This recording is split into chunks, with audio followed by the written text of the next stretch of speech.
My guest doesn't talk about creativity as a nice to have, he treats it as a survival skill. Mykel Dixon works with leaders, organisations who are bored, stuck, or quietly burning out, and helps them rediscover something he calls aliveness at work. He's an author, a creativity thinker, a musician, and a proud nonconformist whose work sits at the crossroads of leadership, culture, improvisation, and meaning.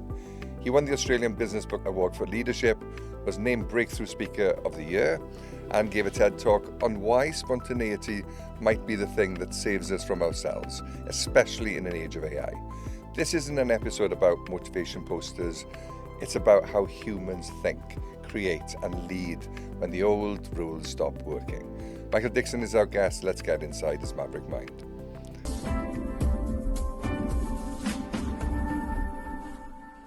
When did you first realise you weren't wired like the standard person? Pretty young, actually. Yeah. It was. I think always I'm grateful for a sense of there's something about this world that doesn't work for me. I don't think it works for a lot of people, and even very, very young, like 5, 6, 7, just thinking, what is this thing? This isn't the real world. The real world felt bigger and more expansive and more mystical and magical. And that, I had that very early on. It's all about curiosity, isn't it? So you were a curious child. Mm-hmm. Yeah. I was lucky I had parents, particularly my mother was very supportive in letting me follow the wild, whimsical impulses to play and to dance and to dream and to just express who I am and explore who I am. Even as I got older, if I felt like I didn't want to go to school because I wanted to write poetry or I just didn't feel like it today, she'd be like, no worries. And that was, I think, normalizing and legitimizing my feelings that early on and honoring my desire to create and to play with art and music and prioritize that as opposed to just this somewhat archaic, educational, institutionalized whatever, was a pretty powerful message to get from, the powers that be, your parents. Brilliant that you had that freedom. Tell me about where you grew up, your school, because you mentioned it there. You didn't fit in this world, but did you fit in school as well? No, I got kicked out of one school. That part I never really resonated with. There's something about the rules and the structure and the hierarchies and the power dynamics that just intuitively felt off to me.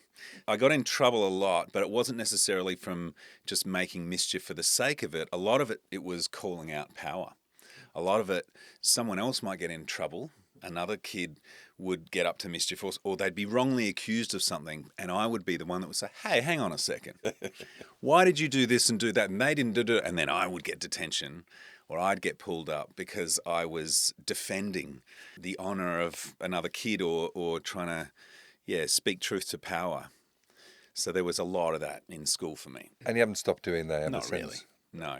I have to play the game a little bit when it comes to corporate clients because that's just the name of the game, unfortunately. But instead of being overt in the way that I might call them out, I work a lot like a Trojan horse where I'll sneak things in subversively. And they might not buy feelings. They might not buy emotion and peace, love and happiness and joy and magic and beauty. They might not buy that, but that's certainly what I deliver. Where did the root of your creativity come from? It's just always there. The root and the source of my creativity has always been there. The thing that I'm fortunate about is that I never lost it. It was never crushed. I never dismissed it, or it was never made to be inconsequential or not valuable or not important. A lot of us unfortunately get told, don't do that. There's no money in the arts. There's no money in playing music or theatre and, it's fun, but you need a marketing degree or you need to get into finance or law or medicine. Think about the future. Think about your kids. I never got that. Fortunately, I never lost my connection to creativity. Creativity is literally the source of everything. It's just pure life. Like life is just creative by design. It's just this beautiful, unfolding, emerging expression, relentlessly, eternally. And that's what I see it as for me and for all of us. You've always spoken about music, travel and risk shaping you. what did those experiences give you that formal education didn't? Everything. What I learned from formal education or from systems and structures, I learned about power dynamics. I learned about the artificial nature of the world. I learned about how far we've distanced ourselves from the natural world, from our organic selves, from the things that matter most. But my education, it came from the arts, it came from travel, it came from falling in love and getting my heart broken, it came from losing money, it came from all the beautiful, wonderful things that life gifts you and kicks your ass. In that journey, where did the music come in? We got a piano when I was 5. My dad played a little bit as a kid, and so he always thought, we'll get a piano. And it worked for me. I just love this thing. I don't know what it is about this thing, but it's just beautiful. It's just a beautiful instrument, and it sounds great, and I just loved it. And I was very lucky at the age of about 10 to chance upon my first mentor, teacher, Maverick Mind, that almost solely set me up for the life that I now live. Wow. He was the first ever Vietnamese orphan adopted by Australian parents as a result of the war. And turns out he was a child prodigy with the piano, classical, jazz. He was an absolute just guru. And then he was 19 or 20 when I was 10, 11. And so he was just old enough to be cool and wow, exciting, but young enough to still, he was funky and fresh, and he owned the city. And I was learning ninth chords and learning all these exciting, beautiful voicings and how to improvise and how to solo and how to do all of that stuff very young. But also he was teaching me and showing me about a bunch of black guys and girls from the US or the UK, from the other side of the world, from the 60s, 70s, 80s, these icons, these stories, these narratives that for a white kid in suburban Adelaide was just like, whew. So around that time, as culturally, my generation were getting into Nirvana and Pearl Jam and Red Hot Chili Peppers, I was listening to Oscar Peterson and Benny Green and Ray Brown and all these people that no one had any idea about. The legend and the legacy and the layers and nuance of what jazz represented to a young, fertile, growing mind, and then also having this role model. So I might go there for a half-hour piano lesson, but I might end up spending 4 hours with him. Just didn't go back to class. And we went off campus. He would drive, talking to me about how to talk to girls. He's talking to me about how to talk to venues, how to, think about paying, getting more money. And I'm learning this as 12, 13, 14. And then going and watching him midweek perform 10, 11 p.m. at night on a school night. It's this, man, I want this. So when you've got school and you've got study and go to university and buy a house and settle down, or you've got this lifestyle, this freedom, this expression, this way of carving out your own path, being entrepreneurial, being generous and inclusive, like creating spaces where people get to drop all that stuff, reclaim, rediscover their wild selves, dance on a Tuesday night, talk to people they normally wouldn't, maybe go home with someone that they normally wouldn't. All of this beautiful stuff I was absorbing as a teen, and then I just pretty much followed his path word for word after that. Wow. The fact that you came across him and he saw in you something he could nurture and, unselfishly helped you on that journey. I mean, what are the chances? It felt, kind of divine in a sense. He then went off to Vegas. He then went to Broadway. He was musical director of a lot of musicals and stuff. He worked as Engelbert Humperdinck's piano for, years. And he's a bit of a superstar. But I got to tell him recently, I did an event a couple of years ago, and he happened to be in a town, and he came to it, and I got to share the story, Did you? and talk about the impact that he's had on me. And then he played. There was a grand piano, their band, there's a couple hundred people in a room, beautiful event. And funnily enough, his dad was the reverend at the school. And a pivotal moment in my schooling years was I played the lion in The Wizard of Oz, in the musical production, when I was first year of high school. Again, that was another moment of entertainment, stage, theatre. That's the world that I want to be a part of. Yeah, he knew it was so significant to me. And he said, I'd love to play something for you. And he played Somewhere Over the Rainbow. like beautifully. And the event was called Sunshine, Lollipops and Rainbows. But actually, no one in the room knows I'm really playing this to Mike to remind him of who he was when, in grade 8 through his dad, who's now passed. There was just so many of Wow. these beautiful layers of relationship and a life in a 4-minute improvised jazz piece, That's the stuff, man. That's it. I would have loved to have been there. But you're right, that's a moment you can cherish and you can just recall. Was that part of the feel alive mantra? It's what you do. I Yeah. mean, I can see how you do feel alive because you've lived life. Yeah, yeah. So what I speak about now and how I work with organizations is I talk about aliveness. When I first started working with organizations in this capacity, it was creativity, it was innovation, it was thinking differently, be bold, etc., curiosity, la la la. And the first book I wrote was called Just Do Something, a guidebook for turning dreamers into makers. And then the second book was called Everyday Creative, a dangerous guide for making magic at work. And the third book, the one I'm writing right now, is called Wild Work, which is all about wild and alive. But it feels like, the source of so much of the issues, the drama, the pain, the challenges we face individually, globally, is this disconnect from our wild selves, disconnect from the wild world, disconnect from our own sense of aliveness or the living world. So to think about how we can create a life or bring a life back to life or create work that brings us alive, that's what I'm helping people with. One of your core ideas is that aliveness is the source of success, not the prize at the end. What do you mean by that? Well, a lot of the time we'll think that we'll feel great after, but that's all backwards. Feel alive first.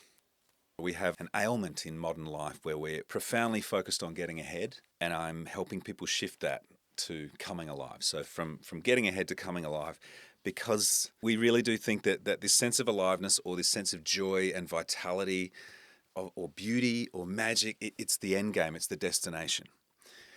But if you start there, then the journey takes a completely different feeling.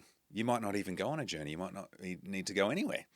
You just feel alive right here and now. And then once you get your state into a sense of aliveness, I mean, everything shifts. It's subtle and yet it's profound. And I'm noticing more and more, obviously with AI, with the world being so addicted to improving themselves. The self-help movement, the productivity movement, we're all just chasing this, how do I be better? How do I be more? How do I be different? How do I improve? Give it up.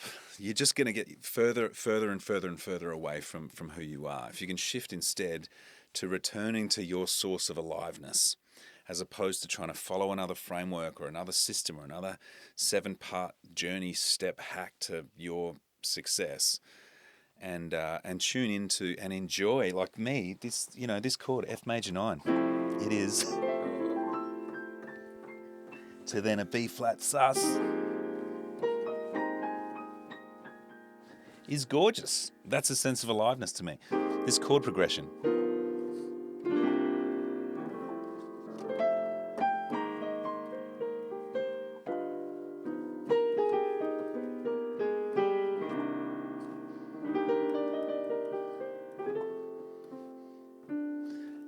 And then even things like this chord right here, back to that F major 9, but then to bring in the sharp 11. That brings me alive. It's a beautiful chord, but it's just gorgeous. Why wouldn't we want to start there? So how do you get people who don't play the piano into that state? How do you do it? A lot of it's reclaiming our relationship with how we feel. And our sensory awareness, our sensory intelligence, our intuition, our instincts. How I work a lot of the time is to create experiences for people that make them feel things maybe they haven't felt in a while, And then that felt sense, that, it opens gateways, pathways in the brain, in the heart, in the body, in the hands, back to memories that they had that used to bring them alive, or experiences they've never had and yet somehow feel familiar or intriguing, or, I want more of that. That's the beginning. The experience and how you feel and how you can start tapping into that way of living. That's the key. That's the kind of start. And then once people start to become a bit more comfortable with feeling, experience, and becoming aware of their senses and tapping in rather than just numbing or dulling or suppressing or diminishing or shaming their feeling, but instead honoring it, listening to it, and then they once they build that relationship with their feeling, they start acting on it. So then I like to say these wild, whimsical impulses to play. Then when we get these things that come through as an impulse, like play a chord, I couldn't dare, but that's not in the script. That's not what you're supposed to do on a podcast. It's just not. But then you get more comfortable doing it, and then you start living that way. But it's an intentional thing, isn't it? You've got to decide, I'm going to think differently. When we met at the Do Lectures, I was in a quandary about selling my company, and I went there to search an answer, and I got it, and I bought it back. But I came home, and I remember on last Sunday when I was meant to say something on the mic of things we were going to change, and I said I was going to sing again, and I was going to pick up the guitar. And in many ways, I guess that's aliveness, Absolutely. 100%. That is the spark of you coming back. It's the most natural, most organic message, signal. This is you. And the you that's also connected to this wild, wonderful collective consciousness. That singing matters, man. Oh, the singing. I mean, the joy of singing, and also just, I don't think about anything else when I'm playing guitar. And I could see you I've lost you for 2 minutes when you're on the piano. You're out of the room. Yeah. Tell me, what do most organizations misunderstand about motivation? The people in organizations are extraordinary, but there's just something that happens inside the systems, the hierarchies, the power structures, the whole dynamics of work and corporate, and common sense gets thrown out the window. Human instinct gets thrown out the window. So then a conversation around motivation. Can you show us how you plan to embed the significant behaviour change that you're seeking to cause in our leadership group over the next 3 to 9 months? Blah, blah, blah, wank, wank, wank, wank, wank. So much of it is theatre. It's drama. It's like they're just pretending. And even to say that, if you said that directly to them, they would take offence. Oh, well, you're making fun of me. And it's like, no, not you at all. You're extraordinary. But this thing that we're all playing in is ridiculous. It's holding us back. It's a complete facade. It just doesn't, it's making everything worse. Yeah. Because it's all based on this artificial, pretend, made up little thing where everyone's just agreed on this reality like it actually matters. They love to say, we just don't want something, flashy and fuzzy and makes people feel good. We want this to have impact. And you go, cool. On their terms. Yeah, but also you're only bringing me in for 1 hour. Once I'm out of the room, it's on you. So you want to talk about how do you sustain motivation or empower people, or how do you have impact post my 1 day session, 1 hour session, whatever it is. That ain't up to me, buddy. That's now your responsibility. You're the leader. You're responsible for the culture of this organization. I will do my absolute best to give them an experience and yourself that shifts the way you see yourself, the way you see the culture, your clients, the world. Then with that crack, then you can start to poke around and create pathways for people to think about adopting alternatives. And maybe I could be a little braver at work. Maybe I could be a little kinder at work. Maybe I could be a little more creative. Maybe I could be a little dangerous. Maybe that's what the organization needs. Maybe when one of my team members does come through with a dangerous idea, of which we all said, we want you to be innovative and creative, and they come back with something that's a bit dangerous, I could support it. But until they've had that experience, it's just all words and theatre. But you've seen companies who have embraced it. I've seen people transform. It all comes from experience first. They don't transform with a stat or a case study or a Venn diagram or a white paper. They don't transform, sitting in a boardroom for 9 hours, hashing out stuff and getting email pings and cancelling meetings. And they transform when they've had an experience and they've felt their humanity again. That's when things start to happen. But we know that companies like Google or Apple gave that headspace and, that emphasis. We know it makes great sense for business. So why aren't more companies doing it? Do they though? I think that they're good at telling you that they do that. I would be very interested. I've been fortunate enough to work with a lot of the bigger, you could say, iconic brands that one might think are quite innovative, and you'd be shocked at how corporate, beige, optimized and operational and fearful a lot of these companies are.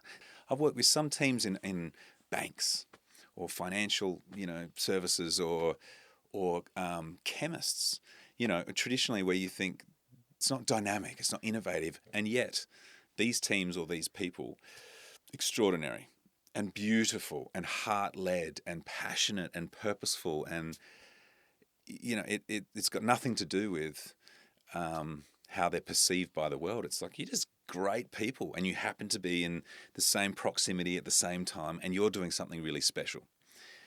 But whether or not the Apples and Googles really are as innovative and creative and courageous and generous as, I don't know. I'm probably severing all chance of me ever working with any clients again after this podcast. No, but speak truth. Yeah. I've always suspected it to be the case because they're driven by results as well. Yeah. But if you had a company, I would love to work in it, and I think I'd do my best work. You're hired. Okay, I'm taking it. I don't know how much we get done. We but couldn't afford you. You couldn't afford not to have me. Yeah, that's true. What's one corporate rule you think is actively killing performance? Performance. I do a lot of programs where the intent is to help people experiment, to help people take risks, to help people be brave and be bold and be different. And yet, if inside of those programs, if a leader or a team or conversations about KPIs start creeping in, or if it's like, well, we want them to showcase how they're going with these experiments, very quickly, all of this freedom and courage and play starts becoming, we better get this right. I can't bugger this up. I can't, and then, these fields of possibility start getting smaller and smaller, and then before you know it, they're just like, I'm not going to do anything. Yes, boss. No, boss. No. And then 2 years later, they go, we really need to do something different. We need our people to be bold. And then they just do the same thing again and again and again. Everything is about performance. You lose all possibility of play and exploration and experimentation, which then drives innovation, which then drives profit, market share growth, etc., whatever you want to call it. We're blessed in the fact that, I'm not saying we're getting it right, but media allows us to have a license sometimes to, play hard and work hard. And I do think that environment, sometimes we get criticised for it because we're not corporate. Well, I'll never want to be that corporate company. And I think most entrepreneurs can never work for anybody else. What's the joy that you experience from the chemist or the banker that walks through the door? What's the look do you get? And you've seen that look 1,000 times. And when they leave the room, the shoulders drop, the colour comes back to the face, the whites of the eyes start to sparkle. It's physical. You can see them. They walk a little different. There's a little swagger. There's a little curl in the corners of the mouth. And that's just, it's gorgeous. It lights me up. The amount of stories that I have. I just did a beautiful gig the last couple of days with a wonderful client, and the AV tech, the guy that was running the event, just sent me an email before. And you know what? I'll read it to you. Yeah, read it. Bugger it. He's just beautiful. He's a guy named Gaza. We like Gaza already. He's just brilliant. Good morning, Mykel. It's Gaz, the soundie who worked with you this week at the blah blah event. I just wanted to reach out and say how much of a treat it was working with a true pro like yourself. I work with a lot of keynote speakers, but you were and are an absolute delight to work with. I hope we get to work with you again sometime. I will be recommending you for sure. Enjoy the Herb Middleton radio playlists, and I hope it and other playlists that stem off it remind you of your time with us. Best wishes, my man, and enjoy the rest of your time in the UK. Gaz, kiss. Well, here's a kiss for you, Gaz, because that stuff there, right? Keeps you going. You don't have to do that. Life is busy and everyone's got priorities, and it is so easy not to take 3 minutes to do that. And what I didn't tell you about that is I center align my emails. So years ago, I've always written poetry as, I guess, part of the aliveness conversation is when you start remembering those things about yourself that bring you alive and then trusting them and then acting upon them, you start doing things that others might think are a bit crazy, a bit out there. But for you, it's like, this is who I am. And so years ago, I was avoiding email and I was, looking around Gmail. This is like 2013, I think. And I saw there was a center align button and I went, well, that's fun. So I just started sending center aligned emails. Justified to the middle. Justified to the middle. Yeah. There. Like poetry. Yeah, exactly. So it's like poetry for those at home. And I've always wrote poems and spoken word pieces and songs, and I would center align them. Email shifted from this monotonous, boring task to, wow, I get to write, prose, alliteration. Sometimes I make Christmas tree designs, it just became fun. It was enlivening to me. So email, which people are like, ugh, suddenly became, woo, this is amazing. Who wants to send another email? I'm in. And then the wild part about this was sometimes I would have people, a senior exec or someone that would write back, Mykel, I think you need to get in touch with your AV department. There seems to be something wrong with the tech of your email and da-da-da-da-da. But quite often, I would get an email back that was right, justified. Or there'd be a GIF in it, or coloured text, or bold, or center aligned. And that acted as a canary in the coal mine, because immediately we're going to do some work together.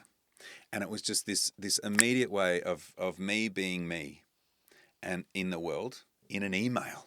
It's so boring, it's so lifeless, it's like black and white on a page. And yet just one click, central line, is a signal to, someone else that perhaps also is like, I've been waiting 20 years for someone to give me permission or create a space or an invitation to do something. I didn't even know you could write, justify. And so then they do that. And then I immediately know, we're going to do great work together. So Gaz center-aligned his email to me. Oh, legend.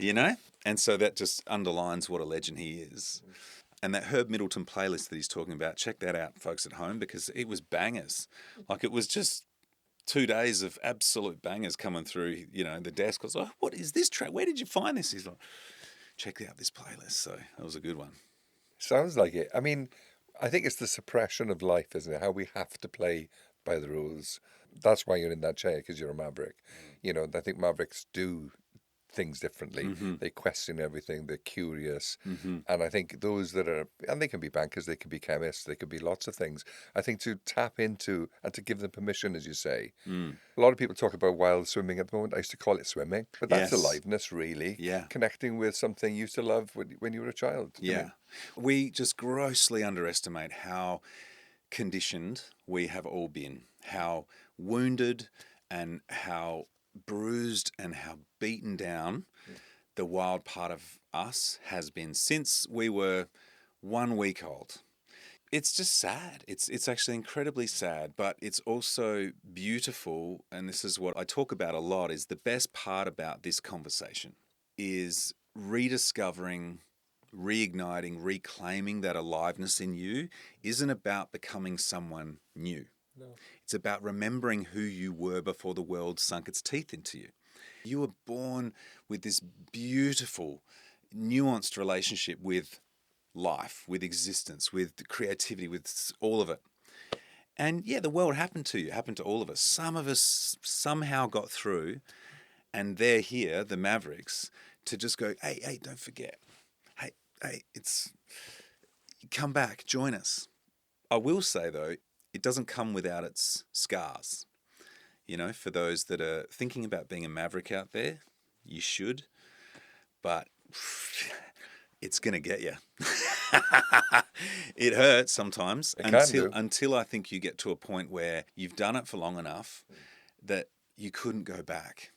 It's not that you've developed a thicker skin or anything like that. It's just that you don't give your power away anymore. It's you can't hurt me actually, because you think that I'm too much, or you think what I'm doing is unprofessional, or it's inappropriate, or for the da da da da da da da. That's you projecting all that stuff. I now see that as a badge of honor. That's like, cool, thank you. Fascinating.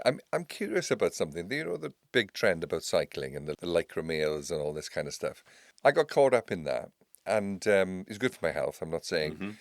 I started this group called COGS, and we were sponsored by Audi. But basically, it's Copthorne Old Gits. We'd meet in the Copthorne, we'd go anywhere for a pint or a pasty, and we'd never leave anybody behind. It was a beautiful thing. Great. And we'd cycle with a head of police and a builder and whatever. And then it occurred to me one day, why do I enjoy this? And it's my 14-year-old cycling to the park with my mates. That's what it was, having a chat when I was cycling and tapping into that. Yeah, there was lots of other stuff. And once it got too serious, I wasn't that keen on it. But that was my aliveness. Yeah, absolutely. Would you choose that? This idea of growing up. I mean, I used to say years ago, growing up is a very childish thing to do. But this idea that we need to, at some point, stop doing those things because they're frivolous or they're inconsequential or there's no value in them. They're for kids. It's trite and it's quaint and whatever. What a ridiculous thing that we have stuff that brought us alive, that made shivers down the back of our neck, hairs on your, are you having the time of your life? That we would say, I can't do that anymore. No, I'm a grown up now. That is just ridiculous. And so true. Isn't it? Yeah. And then you think, because the danger of that is that then when it comes time, inevitably, once you've built a career, marriage is broken down, you've exhausted yourself, you've had a health scare, and you wind up working with me, and it's like, Mike, help me reclaim my aliveness. The danger then is when I say, hey, let's do something that makes you feel alive, they'll go, but that's so childlike, or that's so, it's not meaty enough, it's not impressive or important or mature or grown up, or it should be hard, right? And it should have 19 steps, and I should need to read 300 pages, and it should be... No, actually, it should be the opposite. It should be like, you walk on the beach, you put your feet in the sand, 0.8 of a second, you're in a different state. You hear a chord, 0.8 of a second, you're taken somewhere else. You get on that bike, you're just taken somewhere else. It's literally that simple. It's that quick. It's that efficient. The modern world is obsessed with optimizing everything and efficiency and productivity. Aliveness is the most efficient thing on the planet. But I know that I'm childlike, and I love seeing my grandchildren right now. Yeah. And they're wide-eyed about everything. Everything is a discovery. And I said to my wife the other day, I want to bottle these moments. Because they shouldn't end. They shouldn't just stop when they're growing up. I've always felt all through my life that I'm a bit different in the sense that I can be quite childlike, but I don't think that's a bad thing, because particularly when you're a business person, you're supposed to be hard and fast and this, that, and the other, but I don't think the best entrepreneurs are like that. Talking about reclaiming your aliveness or getting back to that childlike, that version of you, is not saying that you then are immature 24 hours a day. It's not saying that you need to be unprofessional or lose your edge. It's an addition. It's like, it's expansive. It's that you can still have this searing, entrepreneurial commercial instinct that you need to have to run so many successful businesses. That's important. That matters. But also right after that, you can have a cheeky little gag as your new partner signing the contract. And then that builds this deep connection, and softens that moment and turns it into something sacred as opposed to something transactional. And then you dance back to, okay, guys, now we want to make sure that we get out of here on time because your health and well-being is important to me, and blah, blah, blah, blah, blah. And then, let's make fun of it and let's have a game as we pack up. So it's just accessing, more parts of who you are is such an advantage. I was telling you earlier because we were looking at the trophy cabinet, and I've lost a few BAFTAs in my time because I used them to hold up the doors in the pop factory, and it was very rock and roll, and I miss those rock and roll days because one of the editors said we're going to do Soccer Friday. And what that meant was we'd kick the ball down the corridor as much as we wanted to heavy rock music. Yeah.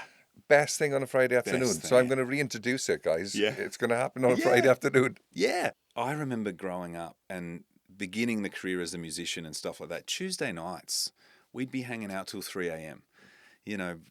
Wednesdays, just doing ridiculous stuff that was so healthy. Not dangerous, not illegal, not offensive, not hurting anyone, but soccer in the hallway, listening to rock music as loud as you can. Why not? The cultural leverage and, shaking stuff off and how that glues a team together, it's not rocket science. It's so powerful and it's so accessible and it's so available. Oh, And right it's there. cheap. It's Yeah. free. It's a soccer ball and a playlist, Yeah. I'm going to get your playlist, though. You use music and jazz as a lens for leadership. What does a jazz mindset mean for, teams under pressure? I've heard you mention this. It's the best mindset in the history of the universe, as far Well, as you I'm would say concerned. that. You're a jazz player. Yeah. It is being completely attuned without judgment, without expectation, but with full participation, fully engaged. So that's how jazz happens. And the more that you can listen to the world around you or listen to the other musicians while you're playing, then the more what you play it starts coming from somewhere else. I get it. It's not you just playing what you think you need to play. Then you start becoming an instrument. And without getting too spiritual here, the universe starts expressing itself through you. You become a vessel for the music. And that's the perfect analogy or metaphor for how you could lead or how you can just live your life. In many ways, I was dealing with a difficult situation and a person, and we're conditioned to want to fix things. And I'm a big fixer, I want to try and overplease. I'm the youngest of 6 children, 5 early prototypes, then perfection, of course. And they used to call me and me. It's and me, and afraid to be, I've always wanted to please. And me, I love it. Yeah. That's great. Avi in Welsh. Avi. Avi. And the best advice I had through therapy, funny enough, and I'm not ashamed to tell you, was to let go of the rope. Mm-hmm. To let go of the rope. And then suddenly it's not tugging anymore. And the other person realized, well, no, actually, I've gone to this fire over here. Mm-hmm. You've got to say unconditionally that the love is there and everything else. But I think that quiet movement, and I have to go there quite often with myself when I'm trying to do the opposite, because being a lead singer in a band or being a kid, there's a little bit of that in you. You've got to sort Honestly. of turn the volume down on that a little bit, which I struggle with. Yeah. And again, that's how we've all been brought up. We're so conditioned in that way. We are, I think of us as a big German Shepherd puppy in a china shop and beautiful glass, and we're just like, Yeah, we're walking mud through the house. We are loud and obnoxious, even when we're trying to gently inspire or motivate or change or transform. Yeah, we're a bit clumsy about it. Well, being the youngest of 6, I always had to prove myself. I had to impersonate, sing, do anything to be noticed. I think that's one of the hardest things I've had to sort of learn to control. I reckon that what you're talking about there is the seed of so much of what's wrong with our culture. Is this idea we need to prove our worth, regardless of your first, second, third, fourth, fifth, sixth born. Yeah. Regardless of it feels like our whole life we're just trying to prove that we are worthy of existing. Feels like our entire lives is just trying to say, is it all right if I'm here? God, what else do I need to do? Do I need another house? I need a bigger job title. I need a bit more money. Do I need another kid? Do I need what do I need to do to show the world that I'm allowed to be here? That's kind of the Western way. Of course, we're not going to feel aliveness or the play or be present because we're calculating constantly.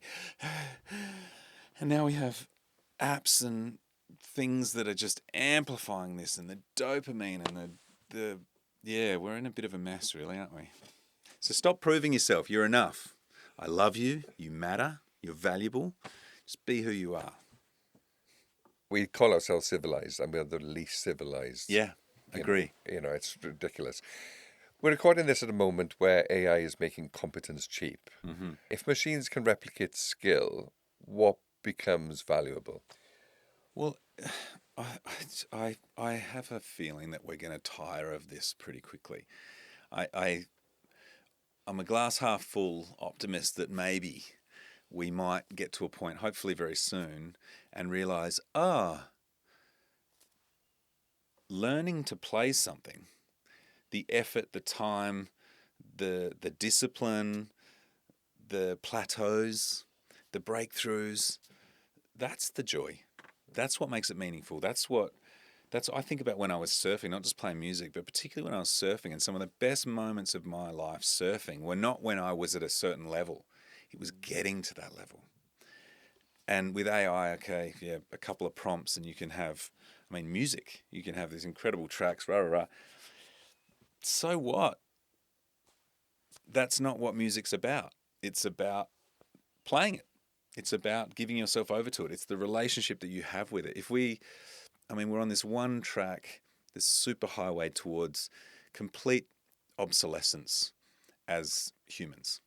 It's like we're just fascinated with going, how do we create all this stuff so that we're not required anymore?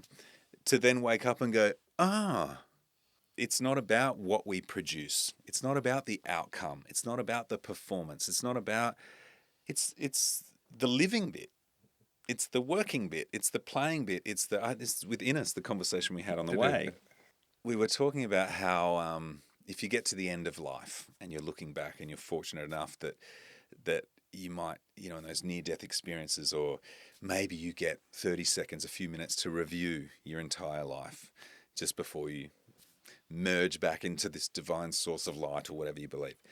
And you get to kind of look back at it. I'm pretty sure you're going to see all the things that you think right now, the things that are stopping you from living a great life, or that are in the way of you having this life that you'll look back on and go, yes, I did it.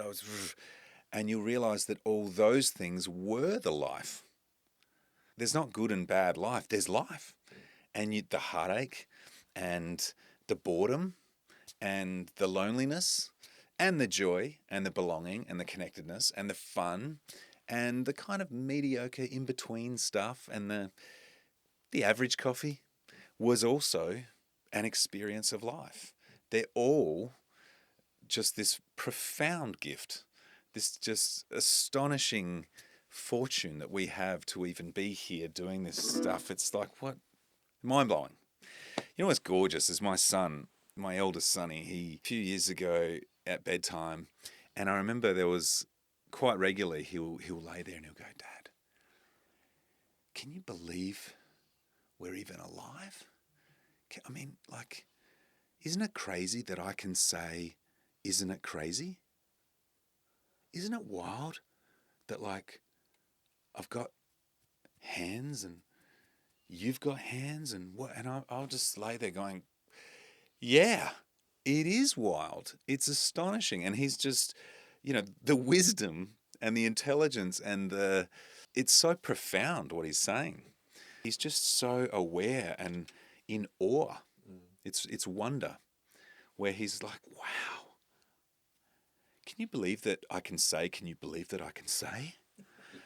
Isn't that gorgeous? It's like, yeah, dude. And if we thought about that more and we made enough room for that more often, we'd laugh a lot more and we wouldn't take work so seriously. And then I think as a result of that, we'd probably be much more effective at our work. We wouldn't be as exhausted going home. We wouldn't be fighting and we'd be like, man, how great is it that I get to send emails? It's ridiculous, isn't it? Maybe I central line them. Woo! It's driving, I think, is crazy. Ridiculous. I just remind myself I am driving a vehicle. The people in the beginning of the century didn't do that. And I'm like a child of the steering.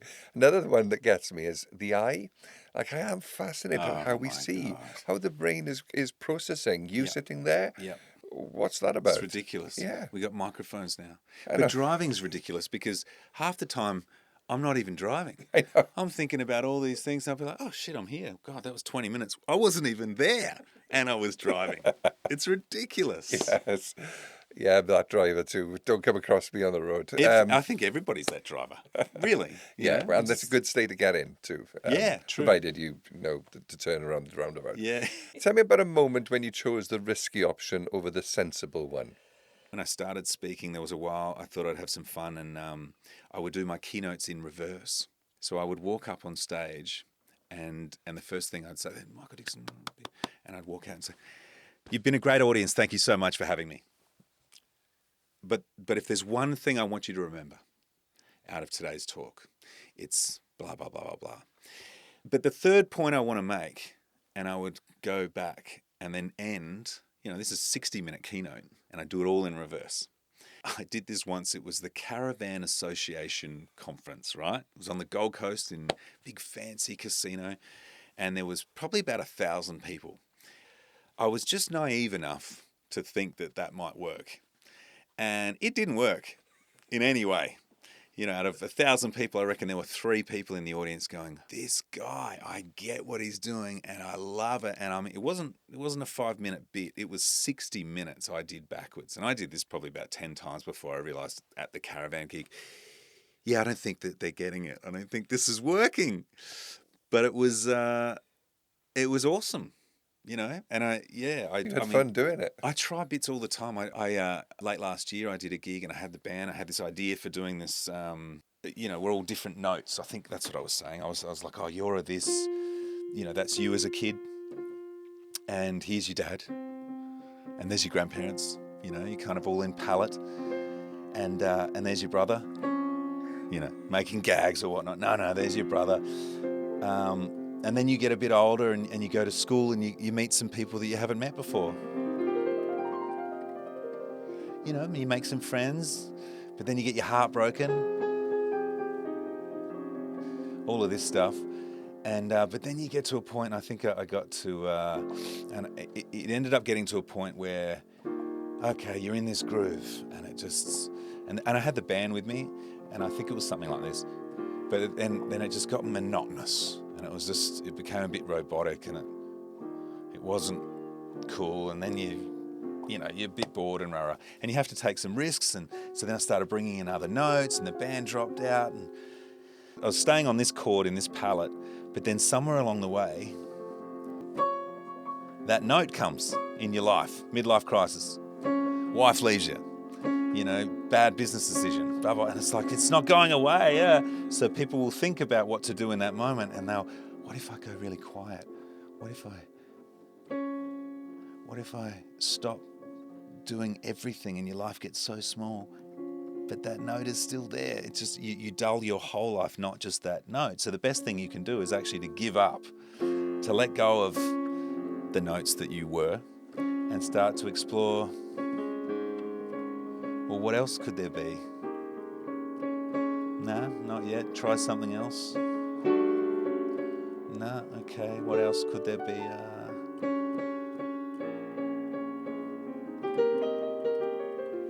Okay, maybe.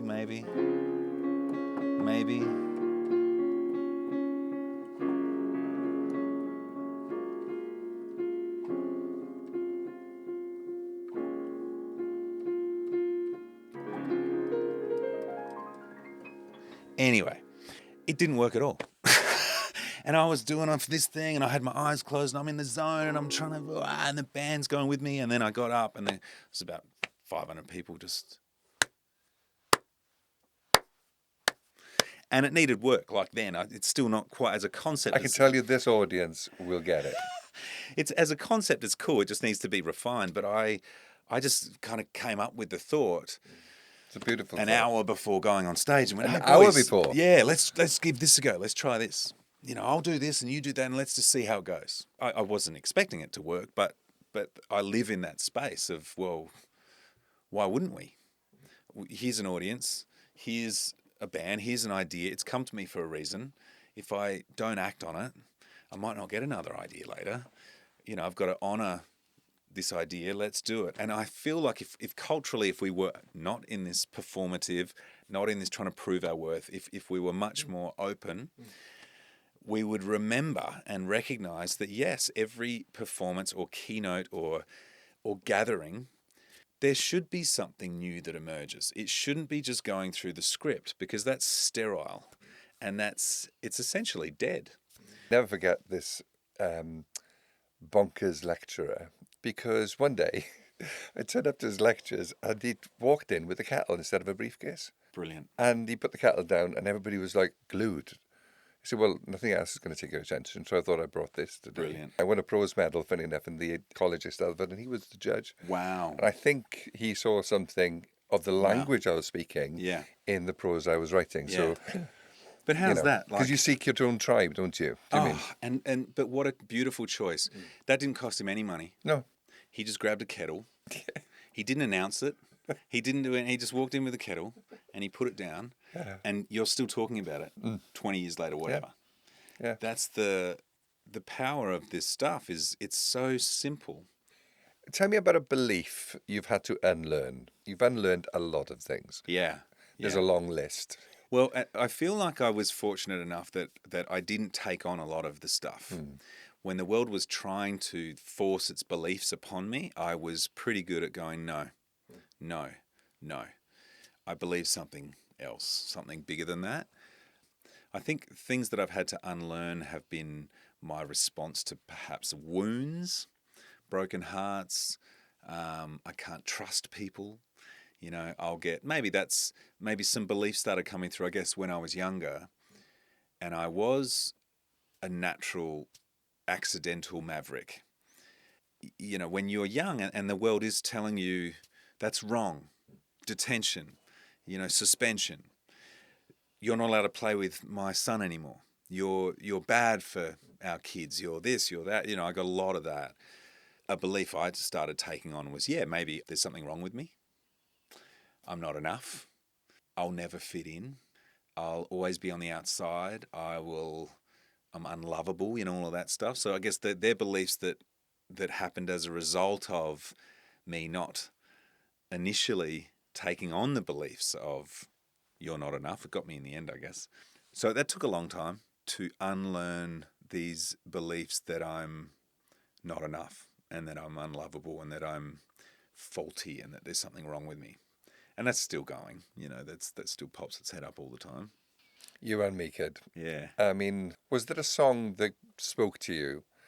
I mean, mine was Whitesnake, Here I Go on My Own. Great. Because the whole lyric is about walking a road that nobody walks, and it's lonely. Yeah. Because there's something a little bit different, and I don't know differently in many ways. I am hoping, this expression is about finding people of like-minded mindset who want to give permission to themselves to think differently. When we started a Maverick Mindset, that's for, rogue people that go off in a direction. I said, no, it's like people who think differently. Yeah. When people say you can't, they say, watch me. Yeah. Yeah. And why not? I met a guy, so another funny story.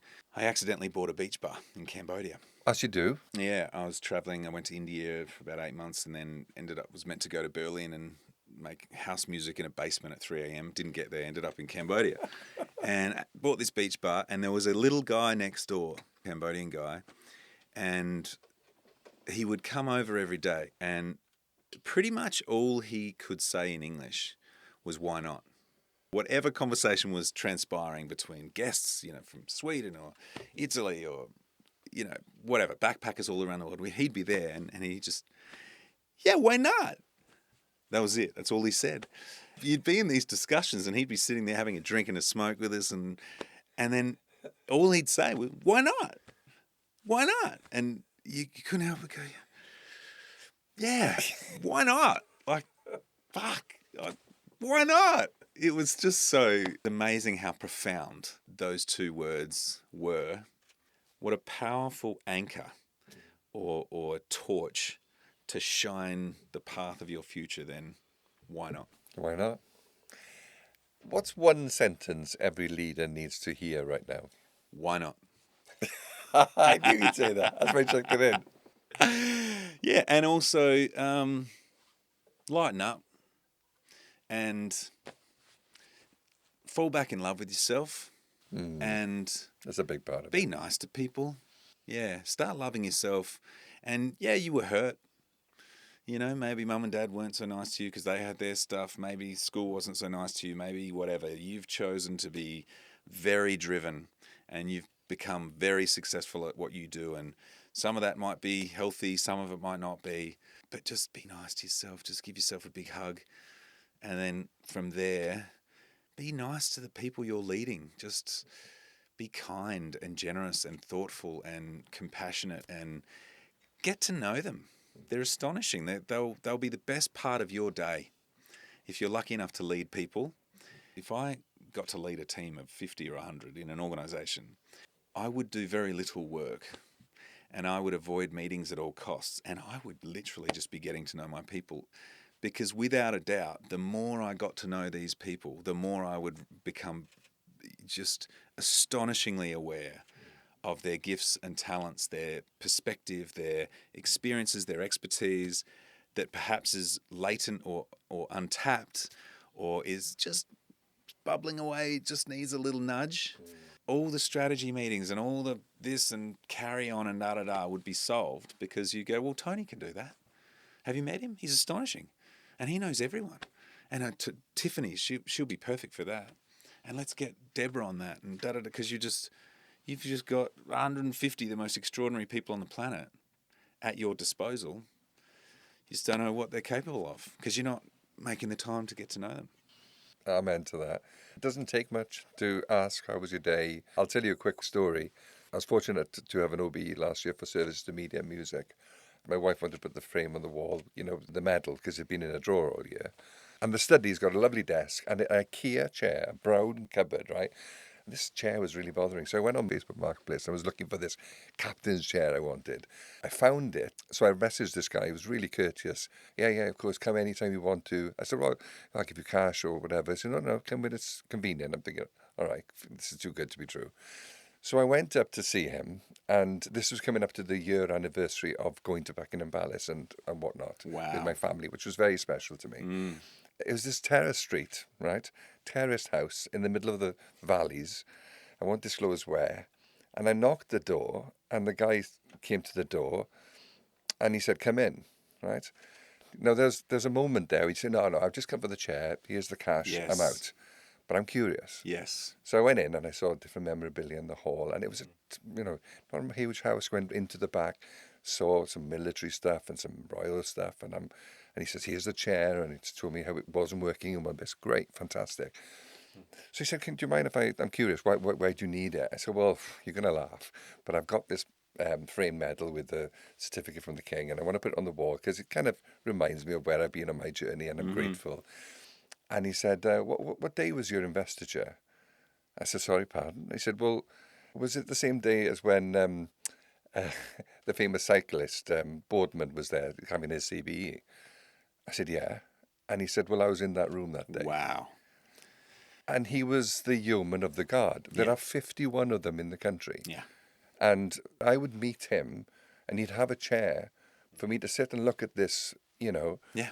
It's a 5 million in one Yes. chance. More. But it wasn't about the transaction, it was about the conversation. Yeah.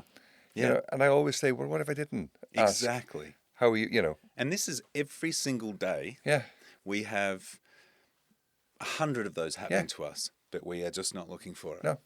And yeah, it's like, wow, the richness and the nuance and the depth and the beauty and the magnificence of life that's available to us in these serendipitous... If you're open to them. If you're open to them. I have this thing in my family. We camp a lot. We love getting outdoors. And every January, because summer in Australia, we go away for 5 weeks. And quite often, my wife and the kids will be comfortable doing something. I say, right, we got to go. We got to go on an adventure. And I'll be honest, to begin with, the first maybe couple of years, they were like, nah. And I would always come back and say, you'll never believe what just happened, because inevitably something always happens. Always does.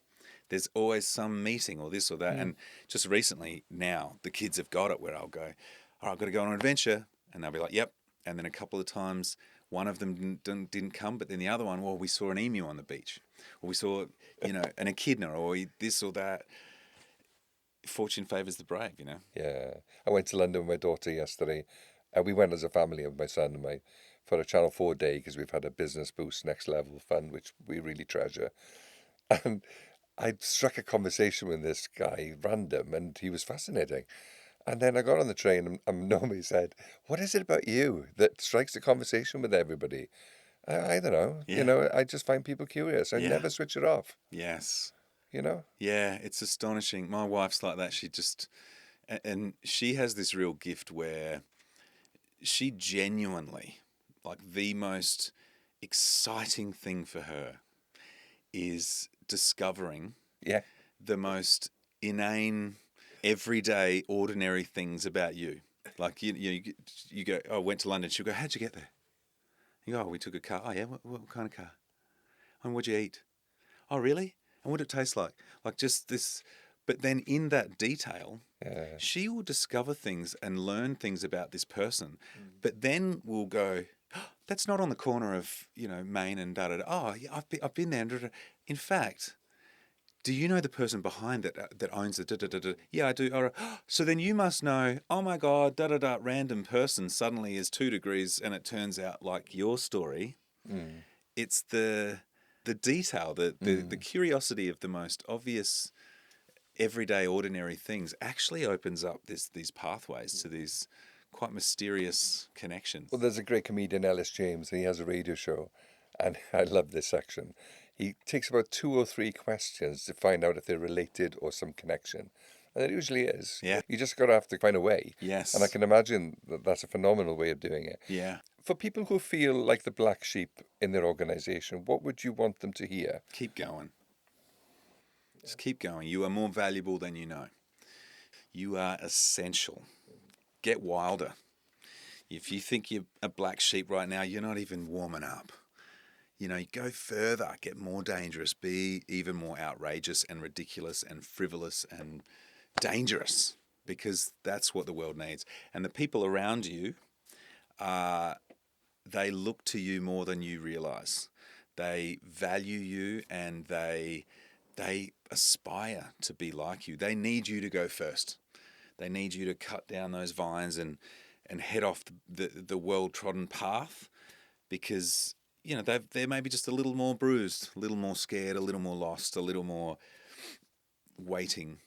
So it might not feel like it. It might feel like, oh my God, no one likes me, or no one understands me, or they're just tolerating me, or they're but actually you are an asset, not just to the organization, but to the human beings that work around you.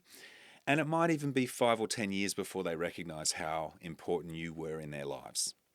It could be 15 years from now, they go, God, she was incredible. I always thought that she was the biggest pain in my neck for years, but actually I finally understand who she is. But other people, you could be tomorrow, you could unlock something for them. You could put them on a trajectory that brings them back home to themselves. You could save lives, just keep going. Well, I feel like keep going. So I've got my fill for the week. Even when you text me, Mykel, I looked at your last text to me about 5 times since then. Just the joy of it. I'll be honest with you. That's great. I know I love you. That's great. In a very blokey kind of way. No, but okay, so finish this line for me. A maverick is someone who looks and sounds like you. Yeah, I'm speaking directly to you. A maverick is someone who looks and sounds like you. Loving it. Yeah. And finally, when people look back at your work, what do you hope it gave them the courage to do? Be themselves. Love themselves. Honor themselves. Respect themselves. Like the gifts, I always had this image growing up.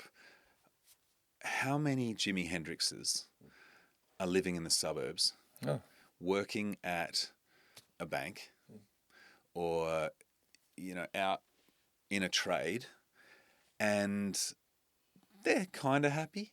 It's not that they're miserable. It's not that the world hasn't ended. It's just that they got corralled and pushed down a different way, and maybe they still end up in that profession, but they just don't touch the guitar anymore.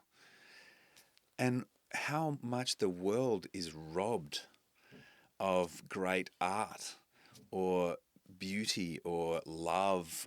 I mean, I think about prior to the modern world, everyone was a musician, everyone was a singer, and a farmer, and a hunter, and a builder. And we were everything. We were human beings, and we just did it all. It was time for ceremony, end of the month, or, full moon, whatever it is. Oh yeah, cool, we get the drums and we all sing.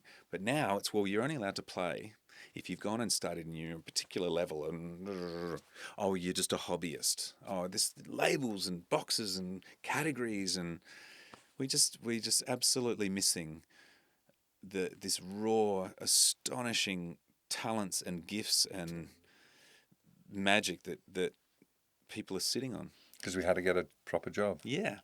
We got told that it wasn't valuable, or, oh, it's a dangerous life, the life of an artist.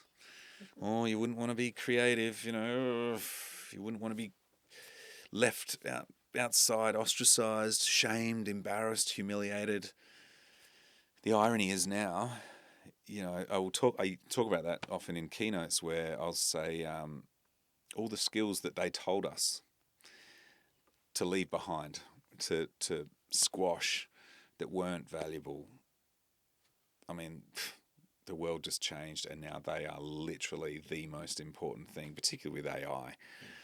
All of these skills, I mean, and the education system still talking about, let's get them into STEM, let's get them learning to code, let's do it. Why? They should be learning philosophy, they should be learning geography, they should be learning anthropology, they should be learning English, as in literature, not English, the language. They should be learning art and drama and music and spirituality and everything that's emotive and sensory, and machines will do the rest.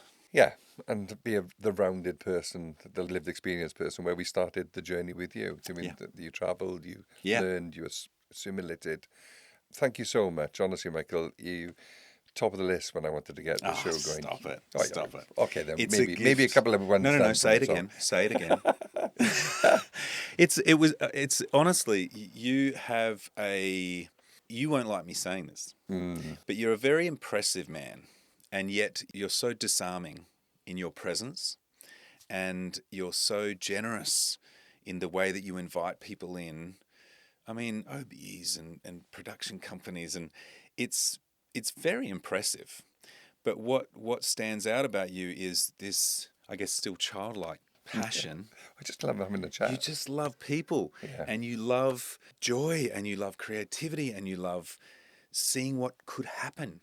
I don't know, what if we took this and took that and put them together in a room and let's just see what happens.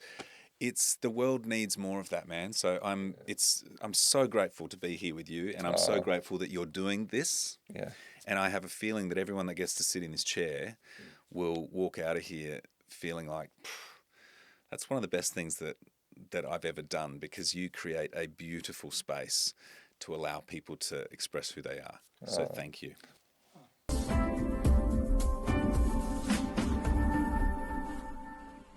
Cue Mykel. To everyone listening, the future won't belong to the safest thinkers. It will belong to the most alive ones. Keep that Maverick mindset alive. See you next time on Inside the Maverick Mind.